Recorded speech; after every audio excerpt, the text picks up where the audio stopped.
నమస్కారం, ప్రవాహ మీడియాకి స్వాగతం. హెడ్లైన్ చూద్దాం.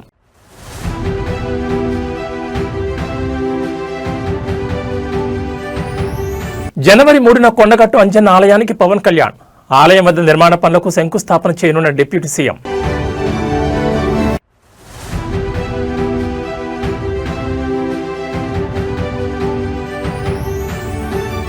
నల్గొండ జిల్లాలో రైతుల ఆందోళన. స్లాట్ బుక్ చేసుకున్న అందని యూరియా.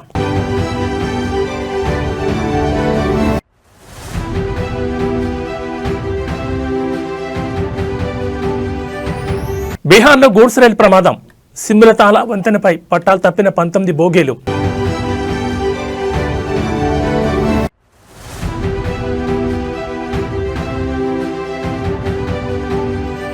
విమానంలో ఆర్డీఎక్స్ అమర్చినట్లు మెయిల్. శంషాబాద్ ఎయిర్పోర్ట్ సిబ్బంది అప్రమత్తం.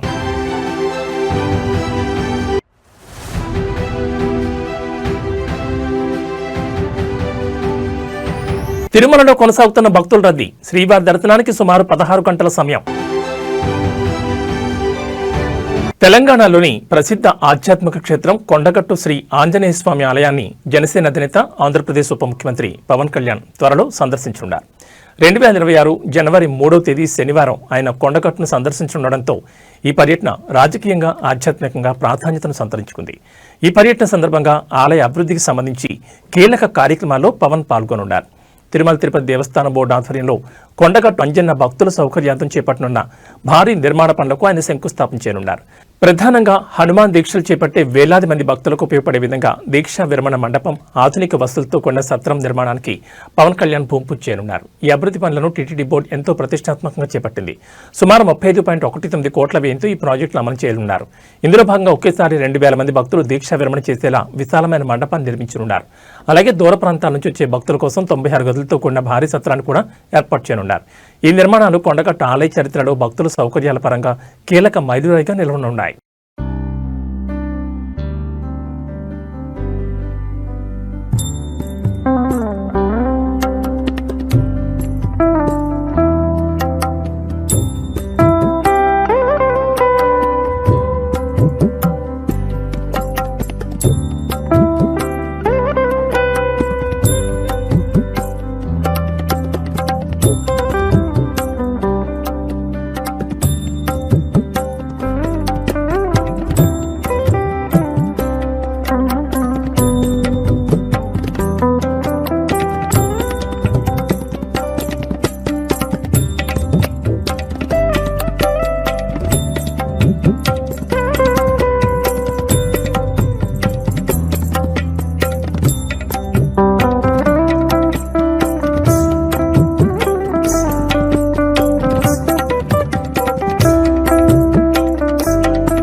బీహార్లోని టెల్వా బజార్ ప్రాంతంలో ఆదివారం తెల్లవారుజామున ఒక గూడ్స్ రైలు పంటాలు తప్పి బ్రిడ్జ్ పైనుంచి కింద పడిపోయింది. వంతెన పైనుంచి 8 గూడ్స్ వ్యాగన్లు కింద పడ్డాయి.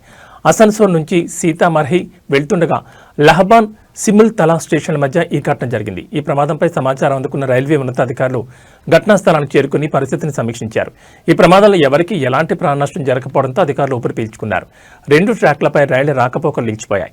అనేక రైళ్లను దారి మళ్లించారు. అనంతరం యుద్ధ ప్రాతిపదికన సహాయక చర్యలు చేపట్టారు. ఈ మార్గంలో రైళ్ల రాకపోకలను తాత్కాలికంగా నిలిపివేసినట్లు ఈస్ట్ సెంట్రల్ రైల్వే సిపిఆర్ఓ ప్రకటించారు. సహాయక చర్యలు పూర్తయిన వెంటనే ఈ మార్గంలో రైళ్ల రాకపోకలను పునరుద్ధరిస్తామని చెప్పారు. రైల్వే పోలీసులు, ఆర్పీఎఫ్ సాంకేతిక సిబ్బంది సంఘటనా స్థలానికి చేరుకుని సహాయక చర్యలు చేపట్టారు. బీహార్ రైల్వే పోలీసులు కేసు నమోదు చేసుకుని ప్రమాదానికి గల కారణాలపై దర్యాప్తును ప్రారంభించారు.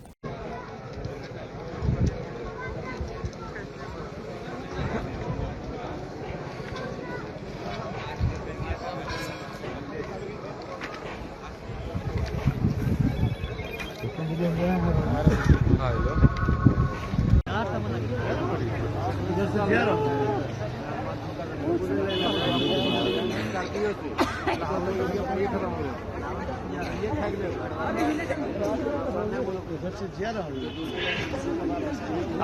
रन से ही मार रहे हैं ना। ये ब्लॉक हो गई, दो तो ऊपर में मलगड़ी है।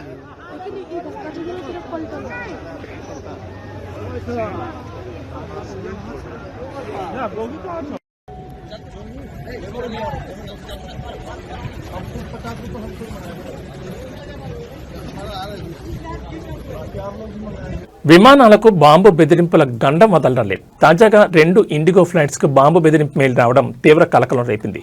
జిద్దా నుంచి వస్తున్న ఇండిగో విమానం, కొచ్చి, కేరళ నుంచి వస్తున్న ఇండిగో విమానానికి బాంబు బెదిరింపు మెయిల్ వచ్చింది. విమానంలో ఆడియక్స్ పెట్టామని, ఎప్పుడన్నా పేలిపోతుందని ఈ 2 విమానాలకి బాంబు బెదిరింపు మెయిల్ రావడంతో అప్రమత్తమైన శంషాబాద్ ఎయిర్పోర్ట్ అధికారులు వివిధ ప్రాంతాల నుంచి వస్తున్న విమానాల్ని ఐసోలేషన్ తరలించి తనిఖీలు చేపట్టారు. కోల్కతా నుండి శంషాబాద్ ఎయిర్పోర్ట్కు వస్తున్న ఇండిగో విమానం పైలట్ ట్రాఫిక్ కంట్రోల్కి కంప్లైంట్ చేశాడు. శంషాబాద్ ఎయిర్పోర్ట్ నుండి 7 నాటికల్ మైళ్ళ దూరంలో వస్తున్న ఇండిగో విమానం మొయినాబాద్, చిలుకూరు బాలాజీ వైపు నుండి ఎయిర్పోర్ట్ శంషాబాద్లో ల్యాండ్ అవుతుండగా లేజర్ లైట్ వేశారని ఎయిర్ ట్రాఫిక్ కంట్రోల్కి కంప్లైంట్ చేశాడు ఇండిగో పైలట్. ఈ ఘటనతో ఎయిర్పోర్ట్ అధికారులు అప్రమత్తమయ్యారు.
హైదరాబాద్ మహానగర రాజకీయాల్లో గత 50 ఏళ్లుగా చెరగని ముద్ర వేసిన ధీశాలి, నిఖార్సైన mass leader P Janardhan Reddy అని బీఆర్ఎస్ వర్కింగ్ ప్రెసిడెంట్ కేటీఆర్ కొనియాడారు.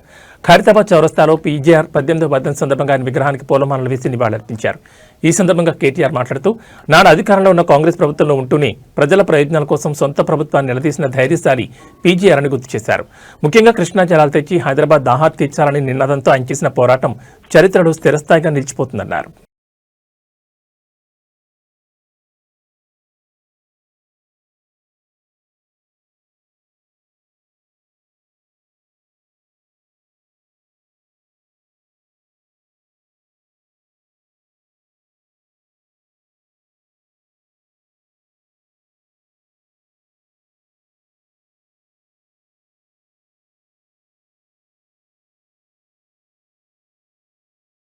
నల్గొండ జిల్లా మర్రిగూడ మండలం రాజాపేట తాండాలోని గ్రోమర్ సెంటర్ వద్ద శనివారం ఉద్రిక్తత చోటు చేసుకుంది. సాగు సీజన్ నడుస్తున్న తరుణంలో యూరియా కోసం రైతులు రోడ్డెక్కారు. ప్రభుత్వం ప్రవేశపెట్టిన యాప్ ద్వారా స్లాట్ బుక్ చేసుకున్నప్పటికీ తమకు ఎరువులు అందలేదని అన్నదాతలు ఆవేదన వ్యక్తం చేశారు. రాజాపేట తాండా గ్రోమర్ సెంటర్లో యూరియా కోసం మొత్తం 144 మంది రైతులు ఆన్లైన్ యాప్ ద్వారా తమ స్లాట్లను బుక్ చేసుకున్నారు. అయితే అందులో కేవలం 100 మందికి మాత్రమే యూరియా పంపిణీ చేసి మిగిలిన 44 మంది రైతులకు స్టాక్ అయిపోయిందంటూ సిబ్బంది సమాధానమిచ్చారు. ఒక్కసారిగా నో స్టాక్ బోర్డు పెట్టడంతో రైతులు విస్మయానికి గురయ్యారు. యాప్లో స్లాట్ కన్ఫర్మ్ అయిన తర్వాత కూడా స్టాక్ లేదనడం వెనుక పెద్ద కుంభకోణం ఉందని రైతులు ఆరోపించారు. నిజాయితీగా స్లాట్ బుక్ చేసుకున్న మాకు యూరియా ఇవ్వకుండా అధికారులు అక్రమంగా ఎరువులను పక్కదారి పట్టిస్తున్నారన్నారు. బ్లాక్ మార్కెట్లో ఎక్కువ ధరలకు అమ్ముకోవడానికి ఇలా కృత్రిమ కొరత సృష్టిస్తున్నారని రైతులు ఆగ్రహం వ్యక్తం చేస్తున్నారు.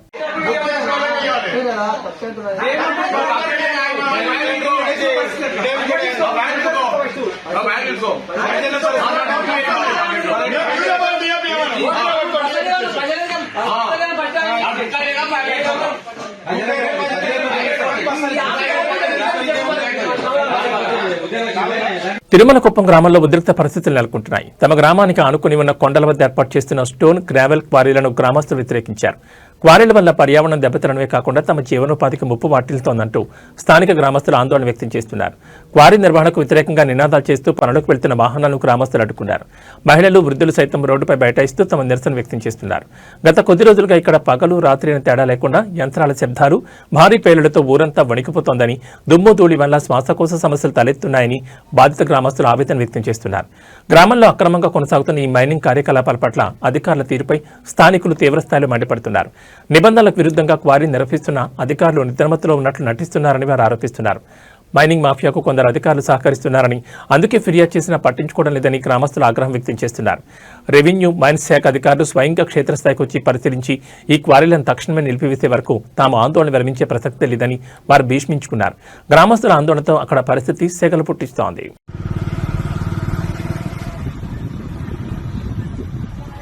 అప్పుడే ఆన్ చేయలేదు నేను ముందు తిప్పుకోవచ్చు వాళ్ళు ఒకసారి తిప్పుకో ముందు ఆన్ చేయలేదు నేను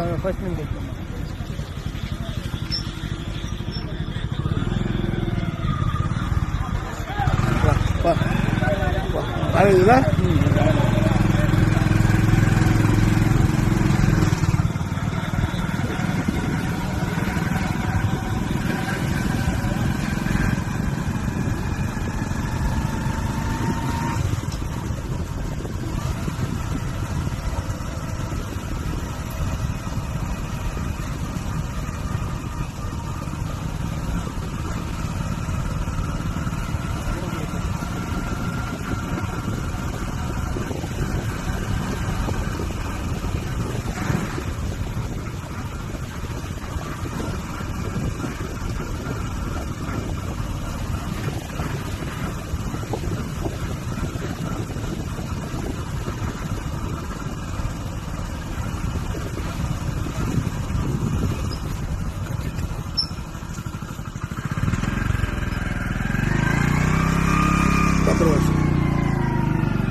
లైట్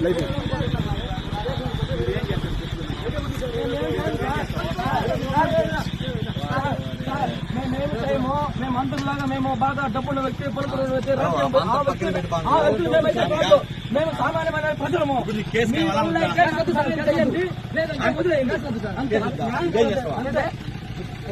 కేసు ఇంకేం చేస్తాము.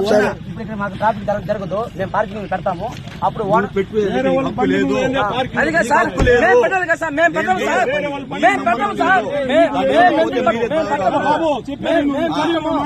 మేము పట్టము సార్, నీకు లేదు నాకు లేదు మనకి అధికారం బండిని తెచ్చి మేము ట్రేస్ అవుట్ చేసి చేసుకోవద్దు.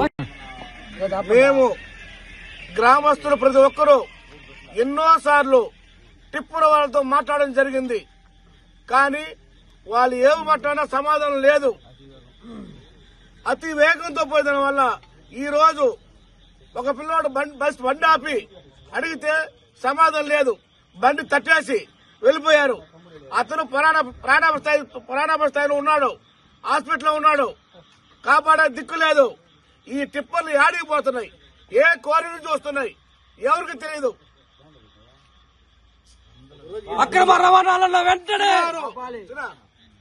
సుమారు ఒక రోజుకి 100 నుంచి 150 టిప్పర్లు పోతున్నాయి, డే అండ్ నైట్. ఎక్కడికి పోతున్నాయి, ఎందుకు పోతున్నాయి, లైసెన్స్ ఉన్నదా లేదో తెలియదు. ప్రజలు భయంతో భయపడుతున్నారు. రోడ్లో నిలబడాలంటే కూడా చాలా ఇబ్బందిగా ఉంది. నేషనల్ హైవే మారిపోతున్నారు. ప్రతి టిప్పర్కి పట్ట కట్టిపోతున్నారు. ఎక్కడికి పోతా ఉంది? అడవి కట్టి కేబీఆర్ జడ్పీఏ స్కూల్ కి పిల్లలు రోడ్డు మీద నడుచుకుంటున్నారు. భయాందోళనతో భయపడుతున్నారు. ఎన్నోసార్లు చెప్పాం, పట్టించుకోలేదు. ఆపాలి ఆపాలి ఆపాలి ఆపాలి ఆపాలి ఆపాలి లైసెన్స్ రద్దు చేయాలి.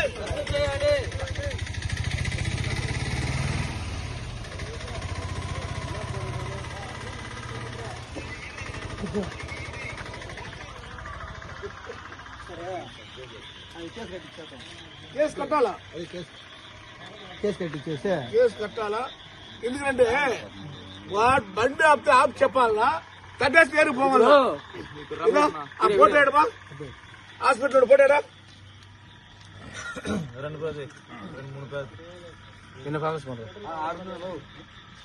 నగర్ దగ్గర వచ్చి సుమారు 2-3 గుద్దేసిపోయారు. అదే మనకి జాత ఉంది. ఫస్ట్ ఒక అతన్ని గుద్దేసినాడు. దాన్ని ఆపేదానికి పోయిన వ్యక్తిని కూడా కొట్టేసి ఆ లారీ అనేది వెళ్ళిపోయింది. ప్రజెంట్ అయితే లారీ లేదు. ఇష్టంగా హెవీ లారీలు అయితే ఇక్కడ పోతానే ఉంటది 24 hours. అడిగే దిక్కు లేదు దీనికి. ఒకవేళ ప్రాణం పోతే దానికి ఎవరు జవాబుదారీతనం?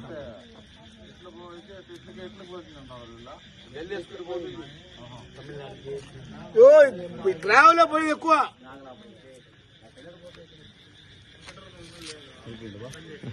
అల్లూరు సీతారామరాజు జిల్లాలోని మారేడుమిల్లి ఘాట్ రోడ్లో ఆదివారం మరో ఆర్టీసీ బస్సు ప్రమాదానికి గురైంది. రాజమండ్రి డిపోకు చెందిన ఆర్టీసీ బస్సు ప్రయాణికులతో రాజమండ్రి నుంచి భద్రాచలం వెళుతుండగా మారేడుమిల్లి సమీపంలోని దుర్గమ్మ గుడి వద్ద ఈ ఘటన చోటు చేసుకుంది. ఘాట్ రోడ్లోని ప్రమాదకరమైన మలుపు వద్ద బస్సు ఒక్కసారిగా అదుపు తప్పింది. డ్రైవర్ నియంత్రించడానికి ప్రయత్నించినప్పటికీ బస్సు రోడ్డు పక్కనే ఉన్న కల్వర్ట్ పైకి దూసుకెళ్లి ఆగిపోయింది. కల్వర్ట్ రక్షణ గోడ బలంగా ఉండడంతో బస్సు లోయలోకి పడకుండా నిలిచిపోయింది. ప్రమాద సమయంలో బస్సులో ఉన్న ప్రయాణికులు ఒక్కసారిగా భయాందోళనకు గురై కేకలు పెట్టారు. అదృష్టవశాత్తు బస్సు లోయలో పడకపోవడంతో అందరూ క్షేమంగా బయటపడ్డారు. ఎవరికీ ఎటువంటి గాయాలు కాకపోవడంతో అటు అధికారులు ఇటు ప్రయాణికుల కుటుంబ సభ్యులు ఊపిరి పీల్చుకున్నారు.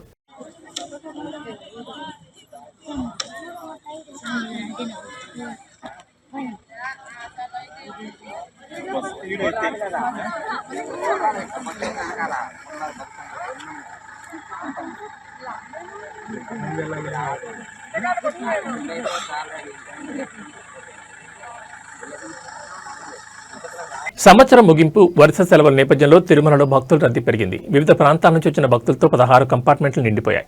దీంతో శ్రీవారి దర్శనానికి సుమారు 16 గంటల నుంచి 24 గంటల సమయం పడుతోంది. క్యూ లైన్లో వేచి ఉన్న భక్తులకు ఎటువంటి అసౌకర్యం కలగకుండా టీటీడీ సిబ్బంది అన్నప్రసాద వితరణ, పాలు, త్రాగునీరు అందిస్తోంది.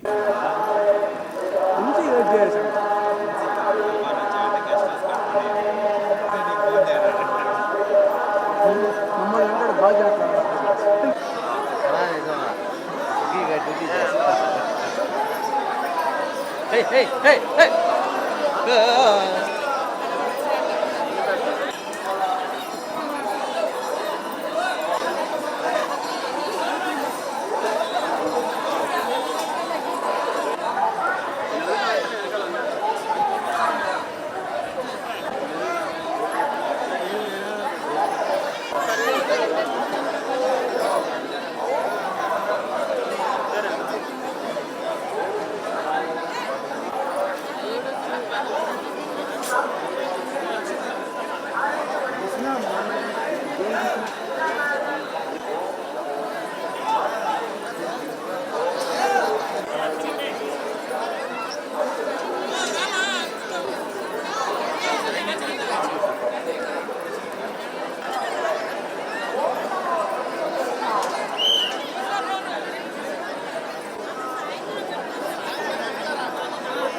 కొద్ది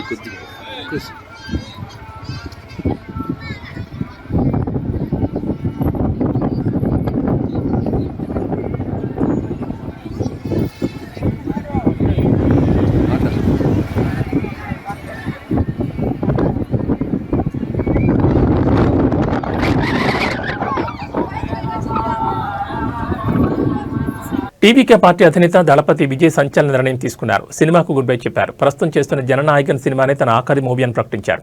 ఇంతకాలం తనకు ఇండస్ట్రీలో సపోర్ట్ చేసిన అందరికీ ధన్యవాదాలు చెప్పారు. తనను ఇంతలా అభిమానించిన ప్రేక్షకులకు కృతజ్ఞతలు చెప్పారు. ఇక పూర్తి సమయం రాజకీయాలకు కేటాయిస్తానని అన్నారు. మరో 30 ఏళ్లు నిలబడతా, అభిమానులకు సేవ చేస్తా అని తెలిపారు. ప్రజల్లో ఉండడానికి సినిమాలకు స్వస్తి చెప్తున్నానని విజయ్ స్పష్టం చేశారు. కాగా ఇటీవల జననాయకన్ సినిమా ఆడియో విడుదల వేడుక మలేషియా రాజధాని కౌలాలంపూర్లో జరిగింది. రాజకీయాల్లోకి ప్రవేశించిన విజయ్కి ఇదే చివరి చిత్రం కావడంతో అభిమానులు పెద్ద ఎత్తున తరలివచ్చారు.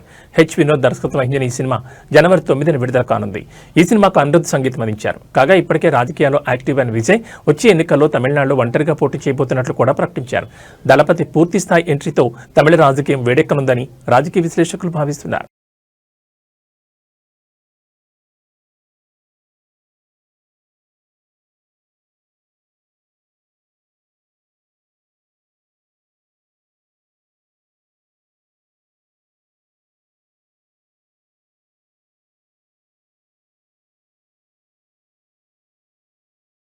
ఇవి ఈ బులెటిన్ విశేషాలు. మరో బులెటిన్లో మళ్ళీ కలుసుకుందాం. నమస్కారం.